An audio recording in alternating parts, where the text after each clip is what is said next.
বৌমা কটা ভাত দাও তো, আমার অনেক খিদা লাগছে। আপনার ভাত আপনি নিয়ে খেতে পারেন না, আমি কেন বেড়ে দিব? ছেলের জন্য কি বউ আনলাম, কটা ভাত চাইছি, এতে বলে নিয়ে খাইতাম। এই শোনো, আজকে না তোমার আব্বু আমাকে অনেক বকাবকি করছে। আমি তোমার আব্বুর সাথে এই সংসারে থাকবো না, চলো আমরা আলাদা খাই। তাই নাকি? আমার আব্বু তোমাকে এগুলা বলছে? তুমি দাঁড়াও, আমি আমার আব্বুকে জিজ্ঞাসা করে নিই।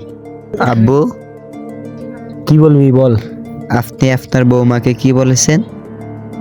আমি বৌমার থেকে কটা ভাত চাইছি, সে আমাকে ভাত না দিয়ে উল্টা বলে আমি ভাত নিয়ে খেতাম। কি, ও তো আমার থেকে বলল আপনি নাকি ওকে বকাবকি করেছেন। না না বাবা, আমি তো ওকে এগুলা বলি নেই। ও তোমার কাছে আমার নামে সব মিথ্যা কথা বলছে। তাই নাকি? তাহলে তোমার বৌমা আমার কাছে মিথ্যা কথা বলেছে? দাঁড়াও, ওকে আমি জিজ্ঞাসা করতেছি। এই, তুমি আমার আব্বুর নামে আমার কাছে মিথ্যা কথা বলছো? আমার আব্বু তো তোমাকে কিছু বলে নাই, সে তো তোমার কাছে শুধু ভাত চাইছে। হ্যাঁ, তোমার আব্বু আমার থেকে ভাত চাইছে। আমি তোমার আব্বুকে ভাত বেড়ে খাওয়াতে পারবো না। আমি তোমার আব্বুর সাথে এই সংসারে থাকতে চাই না। কি বললি? যেই বাপ মা আমাকে ছোট থেকে কষ্ট করে এ পর্যন্ত বড় করছে, সেই বাপ মাকে তুই ভাত বেড়ে খাওয়াতে পারবি না? হ্যাঁ, আমি তোমার আব্বুকে ভাত বেড়ে খাওয়াতে পারবো না।